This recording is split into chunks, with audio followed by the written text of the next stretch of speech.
बहुत सी ऐसी चीजें हैं जो शब्द हैं ही नहीं, that is nothing but an vibration.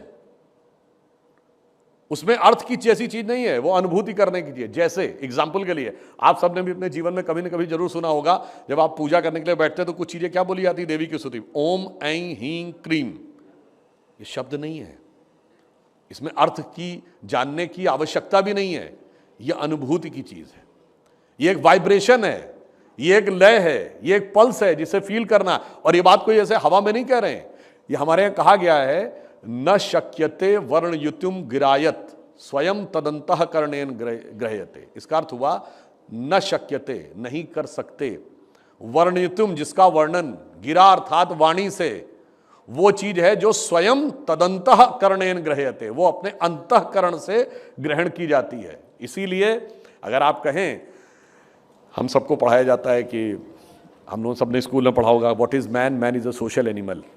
वो एनिमल पे ही पढ़े रहते हैं। हमारे यहाँ क्या कहा गया है कि व्हाट यू आर फंडामेंटली, हमारे यहाँ कहा गया अहम ब्रह्मास्मि। There is a huge difference between considering yourself as an animal object and considering yourself as a divine object. But वो एनिमल से डिविनिटी की यात्रा कहाँ से शुरू होती है, उसमें साहित्य और सुर दोनों आते हैं। हमारे क्या कहा गया है, पशु और मनुष्य में अंतर कहाँ पे आता है, साहित्य संगीत कला विहीना। अगर साहित्य संगीत और कला ये तीन चीजें नहीं है तो वो क्या है, साक्षात पशु पुच्छ विषाणहीना। समझिए एक ऐसा पशु है बस जिसके सींग और पूंछ नहीं है।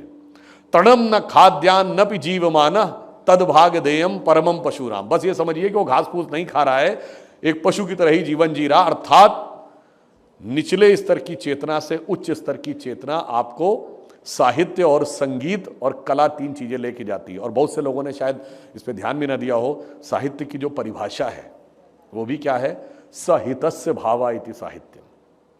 सबके हित का भाव जो है वो साहित्य है। और इसीलिए हमारे यहां हर चीज का जितना